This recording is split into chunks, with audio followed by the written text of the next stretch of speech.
सदगुरु कबीर साहिब बहुत बड़ी बात कहते हैं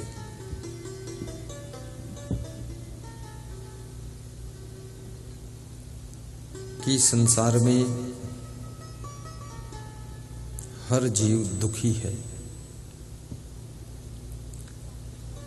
तो साहब ने कहा, जब सबके पास में दुख है तो अपने अपने दुख को संभालो। ये जेरा तई अपने दुखें संभार, जेहि दुख व्यापी रहा संसार। फिर साहब कहते हैं, जिस दुख से तुम दुखी हो वही दुख पूरे संसार में व्याप्त है, फैला हुआ है। सासू सोचती है मैं दुखी हूं, लेकिन बहू के दिल के ऊपर हाथ धर के देखो तो बहू उससे ज्यादा दुखी है। बहू बहुत दुखी है। पति सोचता है मेरे ऊपर सब भार है, ओवरलोड है, मैं दुखी हूं। अपनी पत्नी से पूछो तेरी क्या दशा है। पत्नी तो कहती है तेरे ऊपर क्या लोड है। मेरे ऊपर तो ससुराल का भी लोड है, मायके का भी लोड है, लोड के ऊपर ओवरलोड है।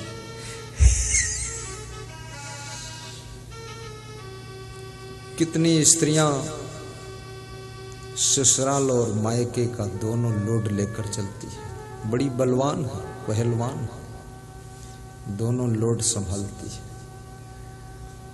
मोबाइल से अपने मायके का मैनेजमेंट करती रहती है, अपने भाइयों को डांटती रहती है कि तू पूरा बेवकूफ है, इतनी अकल नहीं है। छोटे भाई को समझाती है बंटवारा हो गया कि नहीं हुआ, नहीं हुआ तो कर ले, साथ में क्यों लटका है।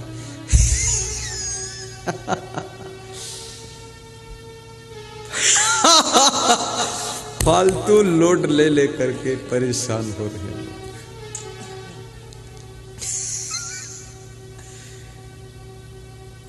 साहब कहते हैं नेता भी दुखी है क्योंकि उसके ऊपर पूरे देश का लोड है, पूरी विधानसभा का लोड है। इसलिए ज्यादातर नेताओं को शुगर की बीमारी है, क्योंकि लोड ज्यादा है, ओवरलोड है।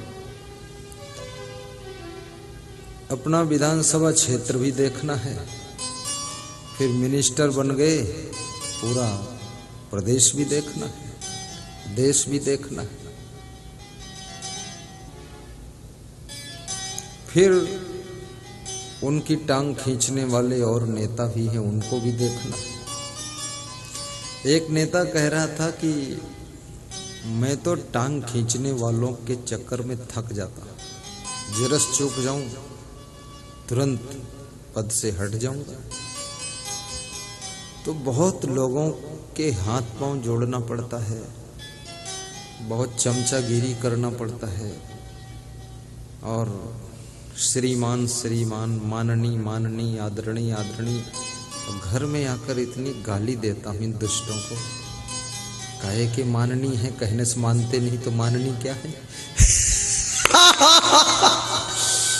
वो भी परेशान है, बहुत लोड है।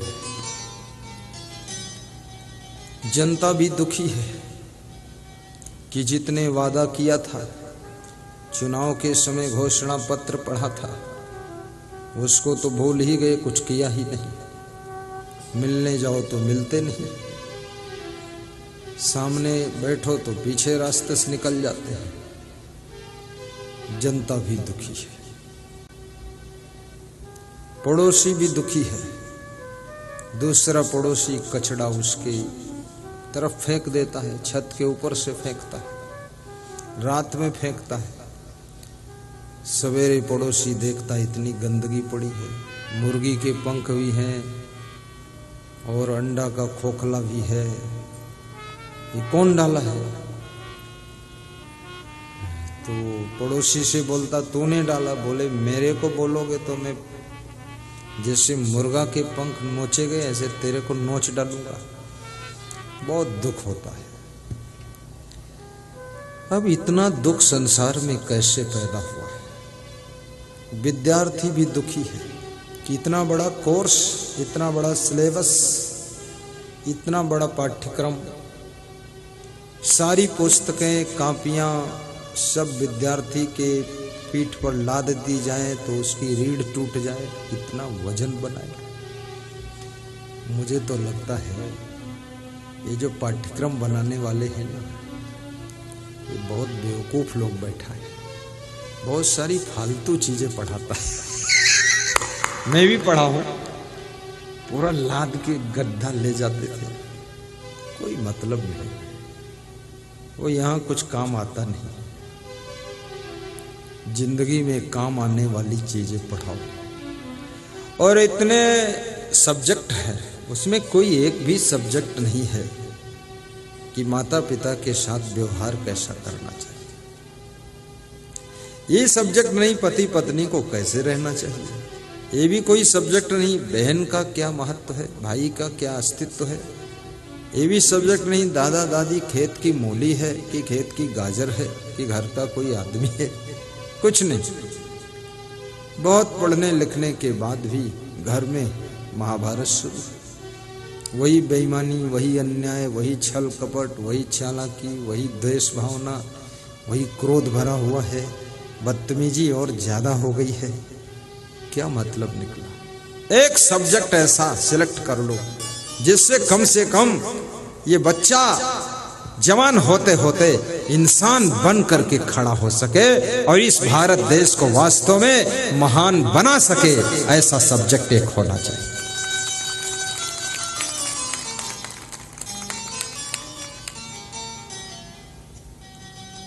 कबीर के दोहे पढ़ाए जाते हैं, दोहे पढ़ाने वाला भी उल्टी खोपड़ी का, उसको अर्थ ही नहीं मालूम।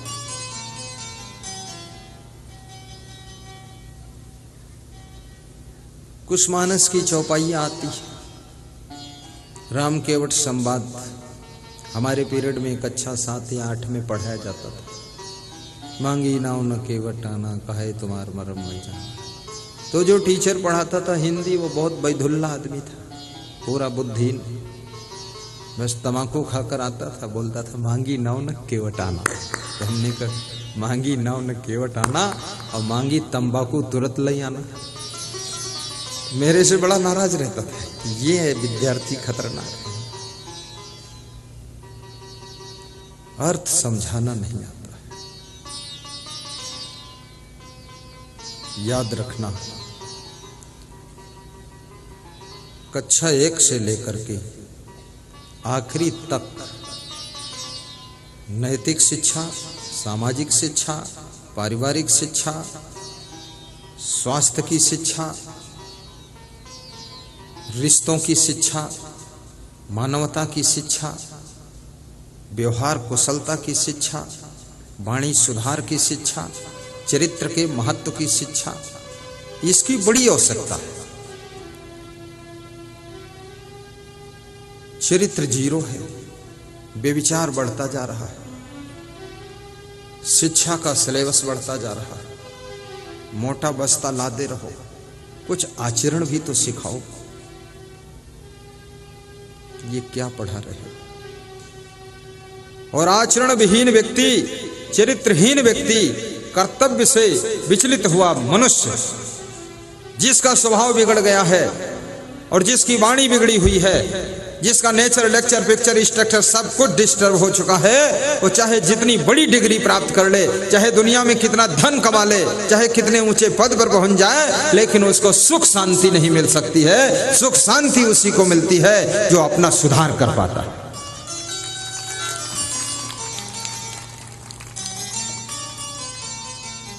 बहुत धन कमा लोगे तो इससे भी क्या मिलेगा आपको?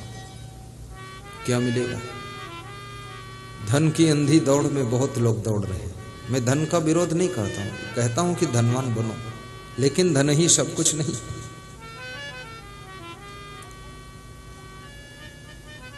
धन केवल सामान दे सकता है, सम्मान नहीं दे सकता। धन से मकान बन सकता है, लेकिन मकान में चैन और शांति नहीं बन सकती। धन से बेड आ सकता है लेकिन नींद नहीं आ सकती। धन से भोजन 56 प्रकार के आइटम बन सकते हैं, लेकिन धन से भूख नहीं बनती। धन से रजाई आ सकती है, लेकिन एक रजाई से ज्यादा रजाई भी नहीं ओढ़ सकते। एक टाइम में एक कमरे से ज्यादा दूसरे कमरे में सो भी नहीं सकते। एक बार में एक ही गाड़ी में बैठकर यात्रा कर सकते हो। घमंड में भले ही गाड़ियों की लाइन लगा दो, आप शोरूम बना दो, क्या फर्क है।